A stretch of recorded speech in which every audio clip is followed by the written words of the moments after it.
Hello, everyone. Welcome back to Friends Before Kickoff. My name is Kyle. As always, I'm joined with my buddy Finn.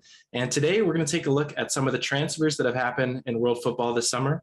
A lot of center backs on the move, a lot of money being thrown at center backs. I saw an Athletic article that dubbed it the summer of the center back. So I guess, first of all, I'll just ask you, how you doing, Finn? I'm feeling good. Excited to get into this. It's been a ton of center backs on the move. Some of them, I would argue, the most high-profile center backs in Europe have been switching clubs. So I'm excited to take a look at these guys and do some comparisons and talk about their new teams. Yeah, I mean, to sum up the summer, Nathan Ake almost went for 45 million to Chelsea. So I'm kind of cheesed that didn't happen. I don't know. It doesn't look like it's going to happen. Looks like he's going to stay. I think we could have got a lot better center back for 45 mil than Nathan Ake. But we move on. He's still a good depth option. I mean, I don't think we win the title without him this year. He covered at center back and left back when we had a lot of injuries. But 45 million, 45 million. Yeah. But, I don't know. I don't think it'll be the summer of the center back for me until we get the blockbuster Phil Jones move. But oh yeah, he's still not. I pray every night, but it hasn't happened yet. And he's a free agent though, right? No. Oh. That guy has like 3 years left on his contract. What? Something crazy. Yeah. Wow. Yeah, I guess he signed a renewal under Ole, didn't he? Yeah. Yeah. Woodward always hated letting guys go on a free because you lose value. So you sign them to a 5-year contract and give them insane wages, then no one wants to buy them. Yeah. Well, anyways, we're already too into my Man United depression. Yeah. I think it's time to pivot. Yeah, let's talk about Matthias de Ligt. So he was once the most okay, I was going to talk about Harry Maguire. I won't talk about Harry Maguire. Let's just say once again, he has moved for a lot of money, 67 million euros from Juventus to Bayern. The former Golden Boy is now 22 years old. And I'm just interested to ask, taking a look into his stats at Juventus, and honestly, from memory too, he kind of seems like he's plateaued a little bit. And obviously he's really young, and anyone who captained a team that far in the Champions League and had that many goals and that many crazy tackles at 18, 19, obviously there's still a lot of raw talent there, but I'm really not too aware. I don't watch a lot of Serie A. What do you think? Something went wrong at Juventus, or do you think it was just a case of, he had 3 different managers, 3 different seasons, 2 world-class center backs fighting for spots. He came out and said that he thinks that Bayern is closer to the way he played at Ajax than Juve. So maybe it just wasn't a right fit. That could be. I mean, like you, I can't say I'm a huge Serie A guy, so I can't pretend that I've been watching every match. I mean, the thing that jumps out to me, honestly, most of all, is his age. I kind of can't believe that he's still 22. I mean, he's a player who I think has been in lists of either the best young center backs or even the best center backs full stop for, it seems like a few seasons now, which maybe puts some of what I think we could not unreasonably call a plateau at Juventus into context. I mean, he left Ajax, a team where he was sort of the beating heart and soul of that team, for Juventus at probably one of the worst times in Juventus's recent history.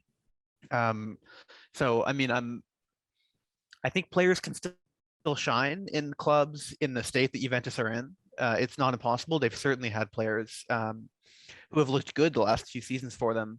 But I think probably for a player that young, in that sort of environment with the changing managers, and really, I mean, they've underwhelmed at every turn. They went from complete dominance to both of the Milan teams are winning their first titles in recent memory. And I mean, as a team, they've really been a failure. So I think it's hard to hold all of that against him.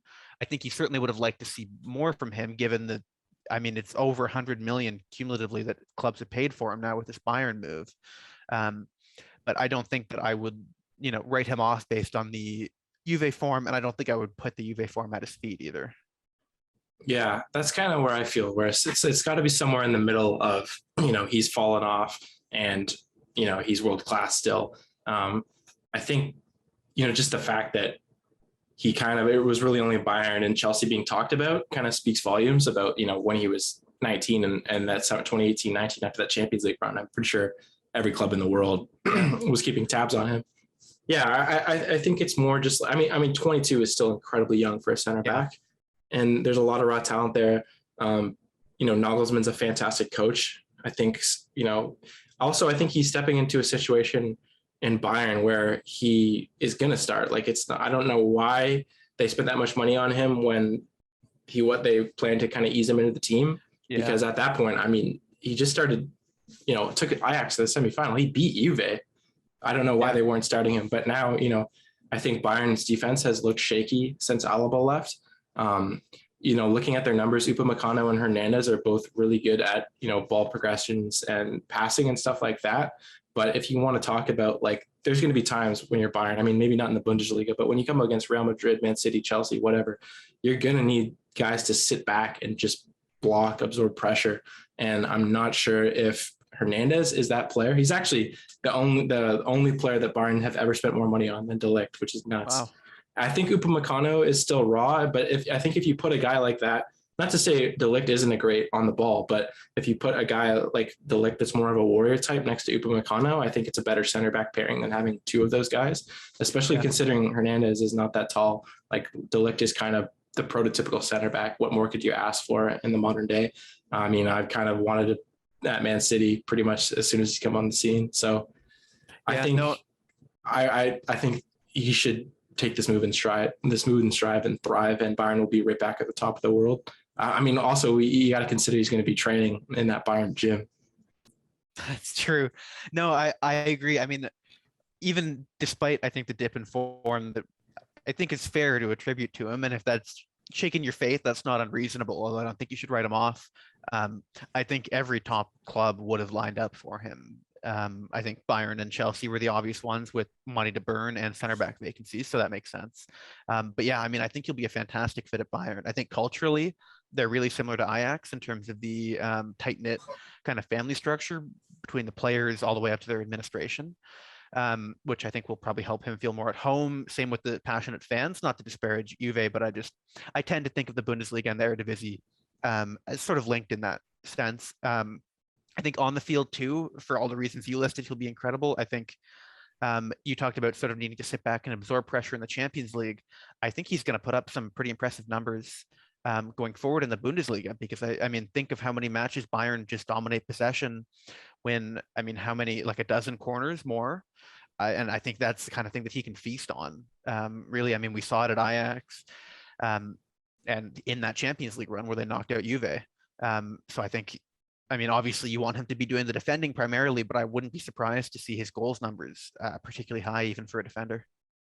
Yeah, I just have this ounce of uneasiness, or like an ounce of doubt, and it's just like I couldn't tell you how it's gonna go wrong, but like, I don't know.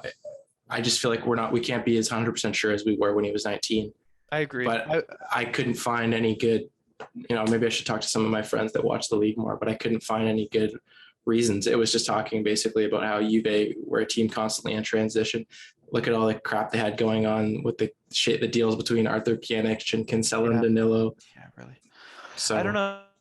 No, I mean, I think I get anxiety over the fact that this is sort of a make or break move for him as a wonder kid, or if you want, maybe not even a wonder kid, if we just want to consider him as one of the elite center backs. If this doesn't work for him, then I do think even after one season, there'll be real questions about his quality and what he can actually be as a player season to season as he ages, rather than just sort of this flash in the pan at Ajax, which I right now don't think he is. But like I said, I think he has to really nail it at Bayern to avoid that. That said, I think I'd be more worried if he was in Chelsea. I think the demands of the Premier League and sort of the pressure that comes, from the media and fans in the Premier League is a level above really anything else in football. And so I think, like I said, Bayern with the culture, and I just think with the fact that they'll probably walk the Bundesliga again. I mean, I would be very surprised if they didn't. So he gets, pretty much 38 games or fewer for the Bundesliga, I think, but to settle and to really have expectations, but no real pressure on him, because Bayern are going to, win more than enough games to get the title. And so it really comes down to the Champions League, like most things do for Bayern. But I think it's a pretty good situation for him to reach his potential. Yeah, I think also going into the move, it was a year after Ronaldo had came. He joined a team that had been in the Champions League final twice in how many years, and had just won how many Serie A's, right? And then for the first time in however, like Juve fell off. So, maybe people that were more closely following the club were more aware that he was joining the club at a time that could go downhill. But I think 90% of the world that was watching was like, he joined Juve because they're going to be right back in the fight for the Champions League every year. They're going to win Serie A, like kind of have this Bayern move actually is. So I think this is the move that he should have made when he was 19.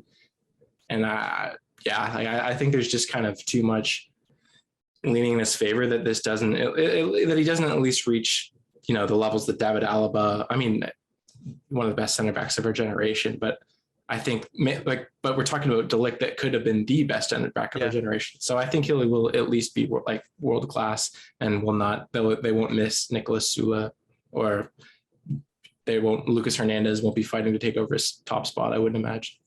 Yeah, no, I mean, if that happens, something's gone seriously wrong. I mean, who knows if he'll be world class? I think based on his potential and sort of the promise, he should be. But even if he's a level or two below that, I don't think it's a failure. But yeah, I mean, I think this is the right move for him. I think pretty unequivocally. And yeah, I don't know. I mean, maybe he was sold that same vision of Juventus that we all were when he came, in terms of returning to the Champions League led by Ronaldo, or Champions League final led by Ronaldo. And I mean, you can place the blame at the feet of any number of their recent managers or the administration with their signings. Ronaldo probably didn't help ultimately, but yeah, I mean, I think ultimately this is a positive move for everybody involved. Juve recoup their transfer fee, Bayern get one of the elite young central defenders, and I think he's in a position to really succeed. Yeah, although talking about Chelsea, the other people that were in, I don't think they will at all be upset that they got Koulibaly for 34 million pounds. He's 31, so obviously he's on the wrong side of his peak, but we know that center backs can perform well into their 30s. I also think he's flat out been one of the best center backs in the world the past couple of years in terms of just consistency. Guys like De Ligt, even Ruben Dias have kind of been going up and down. I think Chelsea with their moves, they kind of do this all the time where they kind of seem, I mean, especially when they had that transfer ban, it seemed like they're going to kind of slow down and do a bit of a rebuild. But I think Raheem Sterling, Koulibaly, even Conor Gallagher coming in, and then if they sign someone like Koundé or Frankie de Jong, like they are right back in the Champions League race. I think, you know, everyone knows my thoughts on Raheem Sterling, but like, if you're going to start him, I think although he's going to guarantee you some head shake moments, he's going to guarantee you goals. Him, Havertz, Werner, it feels like an attack that could kind of flop, but it also feels like it could be one of the best front threes in the world next year. So, and on the defensive side of things, you know, that we saw an exodus at center back this summer, but I don't know. I think it could be kind of like scrap the whole thing down and start again. And if they get, Koulibaly, I mean, now that they've moved on from Nathan Ake, if they're moving into Koulibaly territory and now Koundé, like they could be a sneaky threat. I mean, it's interesting. I like the move. I don't think I'm as high on it as you are. I mean, obviously for the price, it's a steal for them, really, given the money that Napoli's been asking for in years past, like upwards of 100 million when Liverpool and United and I think City were linked for a while. All of them have been interested. I think he'll do well. I do wonder, when a player his age comes to the Premier League, I think you have to ask the question at least. I mean, they obviously have one of the best examples of that not being a factor in Thiago Silva. But I do think, particularly given that their defense is going to be in such, total flux, where you have Mendy, who has been consistently playing for them, but I think it isn't unfair to say he's taken a step back from being in conversations with Alisson and Ederson as one of the best goalkeepers in the league. He's more back in a tier or two below them. And then really Reece James is the only consistent player if it's a back four, who will be in that back four with him. Thiago Silva, I'm sure, will play, but he won't be starting every game at his age. And whoever the new center back is will obviously also be new to the team. And then you have to pencil in Ben Chilwell at left back, and he's obviously been at the club for a year. A year. Or was it two? It's two. Two. Wow. But there you go. But he's been injured for so much of that it isn't the same as Reece James sort of walking back into the team. So, like I said, I think it's a good signing. I agree with you that I think he'll likely succeed in the Premier League, but I do think it's not risk-free, particularly given the state of their defense. And obviously Tuchel's a great defensive coach, so maybe that he just kind of papers over those cracks. But I will be really curious to see what it looks like if, best case for Chelsea, just to watch Koulibaly be immense in the Premier League. And I don't think it'll be this, but worst case, I think that could be a really chaotic defense next year. But that's only in a very bad circumstance. Yeah, I mean, like it always is at Chelsea, it's a summer, a merry-go-round of transfers. So yeah.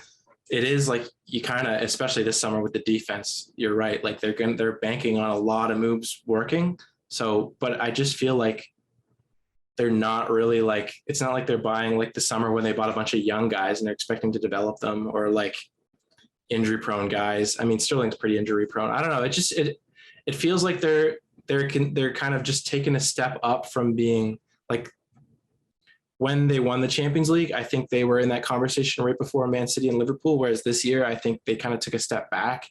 I mean, obviously they had some blunders with Lukaku and stuff like that, but like, I wasn't really worried about them this year. Whereas next year, it's like, I wouldn't be surprised if, they're just like third or fourth and like, don't really challenge City or Liverpool, but like, if the stars align, I rate Thomas Tuchel as a manager. And I think especially if they can get the best out of their attack, like Havertz and Sterling, like that could be a dangerous combination. Yeah, they're perpetually a team that it wouldn't surprise me if they really challenged City and Liverpool for top two, or if they collapsed and finished sixth.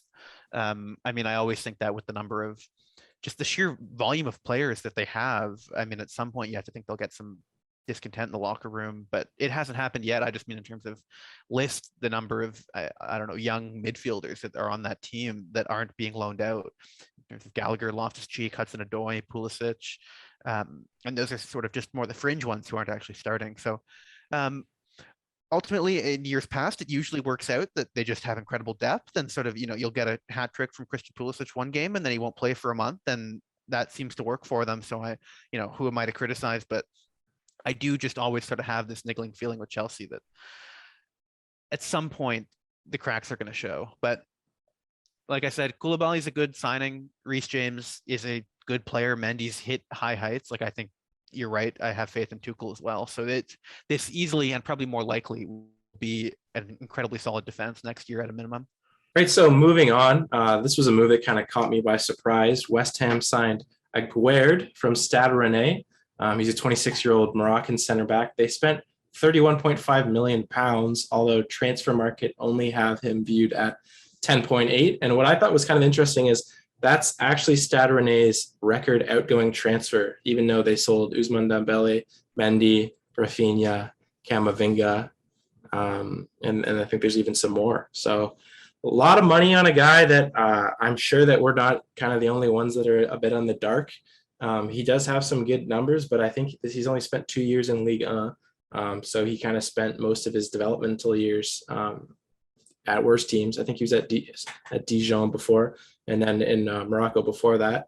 So I don't know. We were talking before we recorded about how West Ham kind of keep making these moves where no one else is really going to be competing for them in terms of other Premier League teams or big clubs in the world. But like, what's the point in making that your transfer strategy if you're just going to slap an extra 10 to 15 mil on all the moves? So I don't know. What do you feel? I mean, it's a hard one to judge. I mean, in part because neither of us are close watchers of Liga, so it's hard to evaluate the player in isolation. But it's strange. I mean, it's a lot of money for a player who's on the wrong side of 25, and not, I mean, I don't mean to sort of go into the FIFA mindset of you have to sign 21-year-old players or nothing. But I mean, especially for West Ham, that's a lot of money to spend on a player who needs to come in and perform immediately, who isn't coming from the Premier League. I mean, you mentioned, we talked about this before we were recording. We both said there were two Burnley center backs that were available at cut prices in Tarkowski and Ben Mee. Now, neither of those guys are, stunning names that really excite you, but they're players who have shown that they can succeed at center back in the Premier League for several seasons consecutively now. So I don't know, it's a bit of a gamble, and West Ham tend to make these moves. I mean, I've been looking back at their recent history, and this is sort of a price they like for players in this range. I mean, I'm looking at Pablo Fornals for 30 million. We talked about Jared Bowen being a good piece of business at 23 million. Ben Rama they signed for 25 million. Sort of around this deal where it's a significant transfer outlay. It's not anything that'll cripple the club if it goes poorly. I think the most interesting comparison was Issa Diop for 28 million, because it strikes me as a very similar sort of profile of move. Diop was a bit younger, I believe, when he came over, but sort of a relatively unproven player from Liga coming into the Premier League. And I don't know. I mean, it just strikes me that West Ham are at kind of this point where they really need to do something to elevate themselves. They've pretty consistently, even in their best recent seasons, they still can't crack the top six. They're always sort of the darling for that, for people picking them to finally break in. But really, if memory serves, the only times they've been able to do it is when another one of the traditional top six is in total chaos, and they don't do it because of their own merit. They make the top six because someone else has fallen out of it, and they're still a good team. I mean, being the seventh best team in the Premier League is a spot that's good to be in. It just feels like with that much money, there were other players out there that could have really been home run swings, and I just feel like even the best case with Aguerd doesn't really change their future.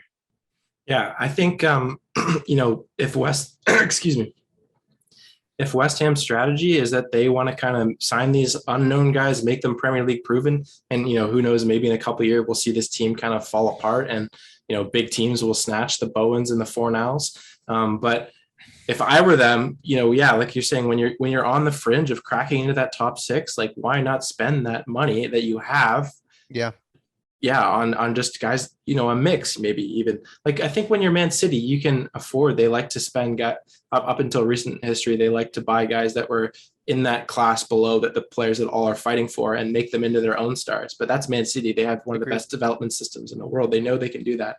I'm not sure you can say the same about West Ham. I mean, there've been a couple big moves that have worked out for them, like Souček and Bowen. But yeah, like if I'm them, I would want to keep all those players around by proving to them that, make some signings of intent that, even a guy like Botman, I think they should have been in the running for. Maybe he got offered something insane at Newcastle, but. Yeah, no, I think you're right. I mean, if you told me that West Ham had signed a player for almost 40 million at this point in the transfer window, I would have expected it to be someone that does move the needle in some way. And I don't know, maybe we're underrating Aguerd here. Like I said, I don't think either of us can really speak to him as a player, how he'll look, but it just, I don't think he was on anybody's radar, and that isn't maybe the best way to judge, but it's not great. And I think you're right that it's maybe a little similar to the City model, but I think the obvious difference there, A, is that they don't have the developmental system City do. B, West Ham can't afford to spend 200 million pounds on fullbacks and only have about half of that actually pay out. And for City, when it does pay out, it's huge. I mean, you get Cancelo, one of the best fullbacks in the world, and Kyle Walker, who is, has his ups and downs, but is a good fullback. He's a good center back too. He is a good center back in a back three. With West Ham, I don't know. It's just a lot of money for a player that I don't see has the upside for that price. And I don't know, are they going to be signing many other players in that price range this window? They're linked to Danjuma from Villarreal for a similar price.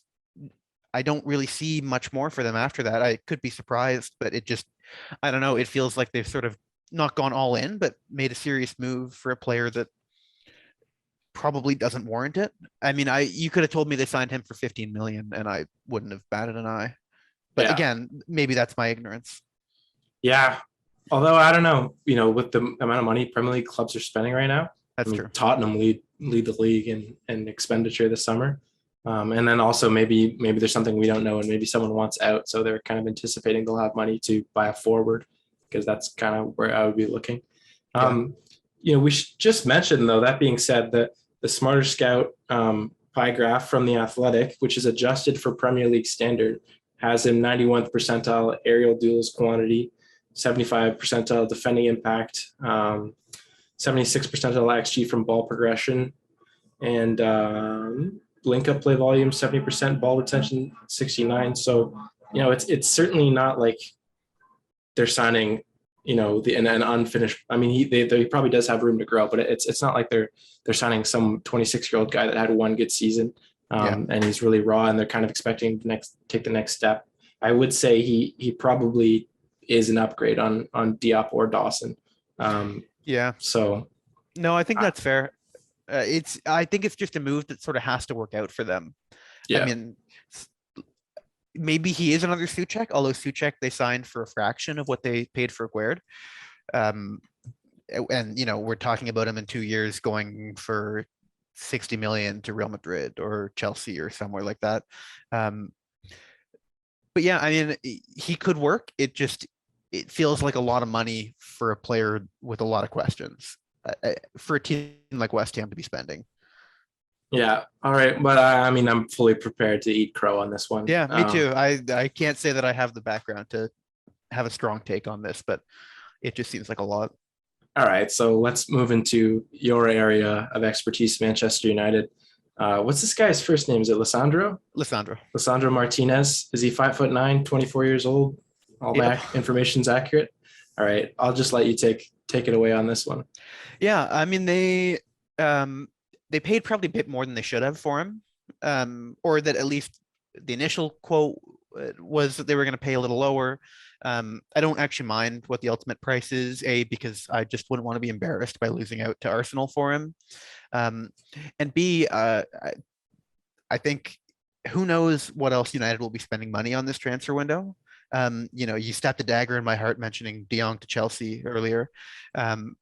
I truly have no idea if that transfer will happen. And if it doesn't, then I think you could see some smaller moves still to go, but they probably aren't going to sign someone for the money they're talking about with De Jong otherwise.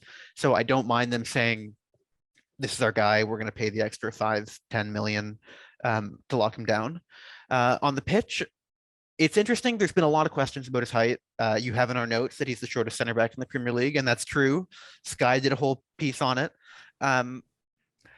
He has good headed stats is the first thing. I don't have the numbers in front of me. I know I've seen like 10 different comparisons on the Squawka matrix with him, and he comes off pretty well in all of them,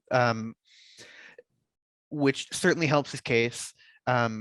He's Ten Hag's guy. I mean, this is probably the one player we're going to get from Ajax this summer, unless we really want to stump up for Antony. So again, I think that's good. Clearly, Ten Hag likes these versatile players, and like you have listed, he can play left back as well, which is less needed. The more important one there is that he can play center defensive midfield, which is obviously a position that has been a hole for United for years. I don't think he'll be the long-term solution to that, but it's certainly worth having a player who can step in there if need be, particularly with Matic, who was sort of the break glass in case of emergency player previously. The reporting recently is that he's going to start. I know I've seen some people sort of slating the amount of money for a rotation player, but it sounds like it's going to be him and Maguire to start the season, which I think is probably the smart move. I think we've mentioned off the podcast, or I have, that I think Maguire can nullify a lot of his the issues with his height, which I don't think are as big as people have made. But I think, say what you will about Maguire, he can head the ball. I think didn't Nigel say that? Didn't he bring that up? Friend of the show, Nigel. Yeah. Or I think he brought up Martinez because Arsenal fan. He was mad he didn't get him, and I brought up Maguire because I do think, I mean, it's the one thing Maguire can do well, even when everything else is going poorly for him. He's a left-sided center back, which is a big deal for United because that's been a hole. I mean, Marcus Rojo was supposed to fill that hole originally. So it's obviously been a problem for a while. And then I think I've said before on this podcast, I think Lindelof is sort of the ideal third center back to back up either of them. And Varane is just kind of a wild card. I mean, he's been so injury prone that I think Martinez was a necessary signing to have someone else at center back. And I think you just kind of right now can't plan around Varane in your team. I mean, obviously you hope he's there, and maybe he's sort of just the ultimate luxury player. If he can stay fit, then that's sort of a game changer for you, even just in terms of rotation options.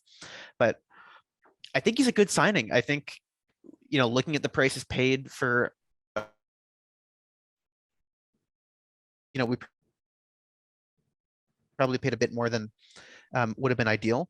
But he was fantastic for Ajax. He clearly has a strong relationship with Ten Hag. He's a player, in a summer where this whole does Frankie de Jong even want to come to United storyline continues and makes me sadder every day. He's a player who really clearly wanted to come to United to work with Ten Hag, even over Arsenal, who he apparently turned down. So it's sort of it's a signing I'm pretty happy with. I don't know. What are your thoughts? Yeah. Well, I had them, but you had a lot to say there. Oh my gosh. Yeah, I always have a lot of thoughts on United. I'm sorry. No, okay. Well, first of all, I just we have to notice height, but I don't think. I mean, it's a similar kind of thing in hockey. Like if you, especially if his heading numbers are good, if you can work around your height and work around those bigger guys, it's still possible. Obviously, it takes a lot more.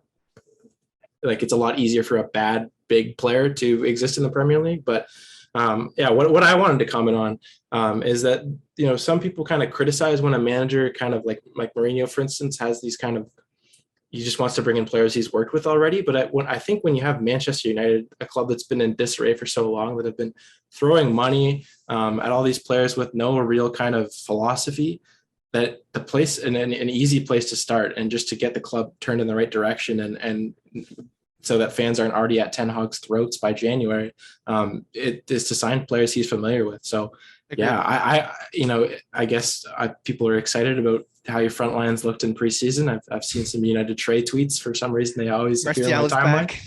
But yeah, I would be going all over Anthony. I love that guy. And I think that him and Sancho, if they can both reach their peaks, are just game changers on the wing. It'd be devastating. Like creative and good finishers, good dribblers. Yeah. No, I mean, to your point about signing the manager's players, I would be concerned if we weren't, honestly. I mean, United have gutted their scouting department this offseason, like completely, which I mean, good. If you look at our recent signings, that was probably warranted. And I think, you want to get Ten Hag at least a spine. I mean, it sort of sounds like they're mostly going for his players this window.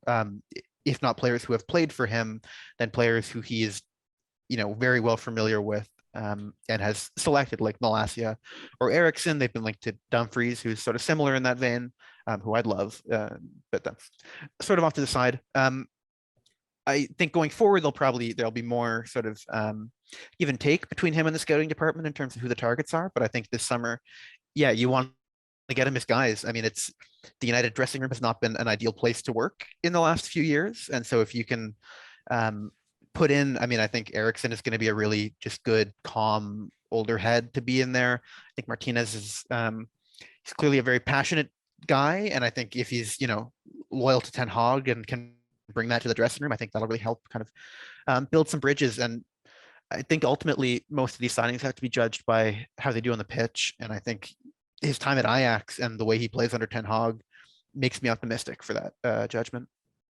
I just want to ask, you guys were rumored with Timber earlier in the summer. So, and I know he's got more pace, higher potential on FIFA. Is there any sort of, you wish you got him, or you still might get him, or what? I would have liked Timber. I haven't really thought about him versus Martinez because it sort of seems like there was maybe 3 weeks where it looked like the Timber deal was done. And it sounds like the story was Van Gaal was in his ear saying, I can't guarantee you a World Cup place if you're at United, which fair enough. There was no reason that he had to leave Ajax now. I still wouldn't be shocked if, January next summer we get him, because I think he would have been signed as more of a right back than a center back. But it looks like he's signing a new contract at Ajax. I don't think that's anything tying him down long term, just more wages and sort of a reward for staying. Yeah, like I said, I think I would have liked him. I would have honestly taken both of them happily. But it's too bad it didn't work out there. I think it sort of soured a lot of fans on him, the way he sort of went from I'm going to be Ten Hag's guy and come immediately to sort of, at least the way it's been portrayed in the media, is not feeling like he wanted to risk his World Cup spot when, I mean, if your competition is Diego Dallo and Aaron Wan-Bissaka, then I don't know. I think I rate my chances of getting in the 11 ahead of those guys. But, it's a shame, but Martinez certainly softens the blow, I think. Yeah, I think right now I don't really blame him, because although, the competition isn't great, it's still Man United, and It like is. I feel like Ajax is maybe even at this point still a safer bet for him, if especially if Van Hal is coming out and saying, now you can make what you want about Van Hal's philosophy there, and like if the player's still performing well internationally, who cares where he plays for at club level? He's a couple years younger than Martinez as well, to be fair. So I think Martinez feels a little more comfortable in where he's at internationally with Argentina, and just as a player as well. So I don't blame Timber for saying I want that extra year just to be a guaranteed starter on a good team that I'm comfortable with, and he gets a World Cup under his belt. So there's a world where they sign him for maybe even a little cheaper next summer, United, and it looks like a brilliant move. But we'll see. I think it's fair enough on player and club side. Particularly, like I said, given that United are going to get Martinez instead, and I think still have a chance of getting Antony if they're willing to pay up. We touched a bit on the Botman deal earlier, Yeah. and I think this move provides a nice contrast to the West Ham move, in that Newcastle, since they've gotten the money, have been kind of looking for those players again. They know that they don't have the success, and the legacy that other clubs do, so they know their money isn't going to be the only thing convincing players. But I think they're kind of similar in that West Ham space, the space that they're operating in. But I think they're doing it.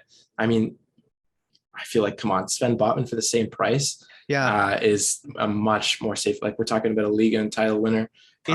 It's a fascinating comparison because I mean, almost exactly the same price, or maybe I think Aguerd was a little more. I'm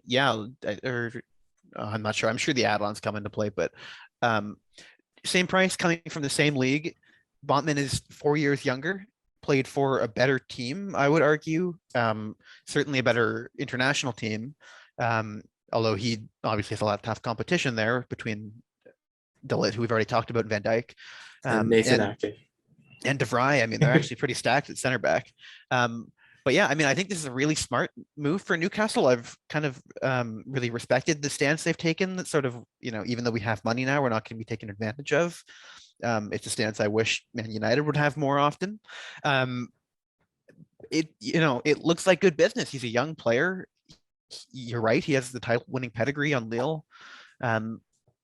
My only question would sort of be, who else are they bringing in around him? Because right now they've only signed him, Pope, and Target. Those are all good pieces of business, but I don't think they're really going to transform the team. So I would worry about more pressure being on him if they don't get other targets, given that he would probably be their only high-profile signing. Yeah, they definitely right now are kind of just taking themselves into that middle of the table area, I would say. Like, I would say right now, I wouldn't really be worried about them going down next year. But yeah, I mean, with the influx of cash they have, I'm not sure why they aren't, I don't know. Maybe we don't keep too many tabs on Newcastle transfer rumors. So, maybe the summer is very clearly not over for them. But yeah, I don't know. Sorry. Well, you're right, though. If this is all they do, then there's a lot of pressure. I would say mostly on Botman. I mean, Pope's Premier League proven, so that's true. That's a pretty safe transfer. In Newcastle's defense, I think if next season they were Crystal Palace of last year, in that they're never at risk of getting relegated, they're sort of a fun team with plenty of bright sparks in terms of their younger talent, that would be a wild success for them if they're just clear of relegation. And there are positives to come out of it with. I mean, I'm sure they'd love to be sort of up with the West Hams and the Wolves competing for Europe. Although that might also be sort of a bit much to take on now where they're still trying to revamp the squad. So I do think even just to avoid relegation or being in that sort of scrap, you'd like to see them bring in a couple more players, given how thin the squad is and sort of the quality prior to the takeover. But, I think looking at it in isolation, the Botman signing, it's hard to criticize at all, really. I think most good teams would have not turned him down at that price. I don't think he was top of a ton of lists, but to be fair, I mean, we've gone through all the other center backs on the market, so I don't think it's unreasonable to say that Koulibaly and De Ligt are better than him. So it's a good signing on its own, and you just want to see a bit more from Newcastle, just to take some of the pressure off of him. Even if it isn't a center back, they get in addition, if they signed a high profile forward, then I think that just takes some of the heat off of him and lets him, just do his job quietly, which I think is something that he would appreciate. Yeah. I think just mostly a good move because, yeah, there've been a lot of center backs on the move, but if you look for the other options, like you want to talk about Akunde, I don't think there's a chance in hell that he's going to go to Newcastle. Maybe they could look for somebody like Ake, but I think in Botman they strike a really good balance of they didn't spend too much money. He's already proven that he can be good, and he's got a lot of room to grow. Yeah. So especially if they do kind of take the approach where they don't want to immediately step in and just blow all their money and immediately compete, and they want to kind of build, a foundation, a young core of players, a spine. Am I crazy if I say this is sort of like a poor man's company signing for City? Sort of at the start of the. Hey, well, we signed company before the takeover. Yeah, but that's, I guess not exactly the same circumstance, but basically, I think Botman's a bit higher profile than company was when he came to City. But you're signing a young center back with, like you said, a ton of upside. I guess I don't know if this was the intention for City at the time, but what happened was they signed the young center back and built this, team of title contenders around him. And I could see, I don't know if Newcastle are going to challenge for the title in the next 10 years, but I could see sort of a similar process there where he's 22. You would think he'll be there for the next 4 or 5 years unless a massive offer comes in for him. And there's going to be a lot of change around him. And if he can kind of consistently just be good and grow among that, then I think he could be a real sort of fixture for Newcastle, and like we've said, a great signing at this price. Yeah, I think it's a fair comparison. Obviously, would be if he ends up with the career of Vincent Kompany. I think 30 million would be one of the bargains of the decade. So yeah. But I can see the comparisons. Yeah, and I think Man City are probably the model for Newcastle, but it's kind of crazy to think that they might even end up with more spending power just based on the amount. It's the Saudi Public Investment Fund, right? That they're. Yeah, I think they. I honestly try not to look into their background too much, but I think they pretty much have unlimited pockets in terms of fees. Like obviously you have to sort of pay token respect to financial fair play, even if that's just so you can pretend in court a few years later. Not that I would call anyone out for that. But I think from what I understand about their owners, they could be involved in any of these high profile transfers right now. I forget the player, but a player on Leverkusen who's signed a new contract recently that Leverkusen asked for, I think, 65 million for him from Newcastle, and Newcastle just said no thanks. Diaby or Wirtz? Neither. Okay. I don't remember his name. It was just a Fabrizio tweet. But basically while I kind of despise the owners themselves, it's really smart, I think, because it would be very easy to go out and spend 200 million this window and get taken for a ride by, every Bundesliga and La Liga club that you deal with. But they've been really smart so far, and I think Lille definitely wanted to get more money for Botman than they did, but there's a reason it was more of a protracted transfer, and that's because they were really sticking firm to not overpaying. Yeah, well, I think that's probably a good strategy for them, because you're right. Things could get really crazy really quickly if they just started throwing cash around like they know they can. Yeah. All right. Well, that's all we got for you. This episode, probably next episode, we'll be looking at a Premier League preview. Might have some special guests. It's going to be just an absolutely nuts season. Kind of feels like this every summer, where you're just like, there's like 5 teams that are going to be fighting for it, and it never ends up that way. But with the way everyone's spending, and when's the last time someone like Haaland came to the Prem? Yeah, and it's the beauty of the Premier League, where I'm excited to see how the title goes down. I'm excited to see how the relegation battle goes down. I think top 4 is going to be fascinating. I think even mid-table is going to be really interesting to see where teams like Newcastle end up. Where does Crystal Palace end up? It's sort of a fun young team. Can they take a step forward this year? I think right across the board, I'm really interested in everybody. So I think it'll be a good year. I hope for some more high profile signings, particularly for my own team. Frankie de Jong, please. It's fun, I promise. But yeah, I'm excited. I think it's going to be a good season. I hope it's not a runaway in the league. But I think even if it is, like I said, there's plenty to get really pumped up about. Yeah. I just can't wait for it to get started. Yeah.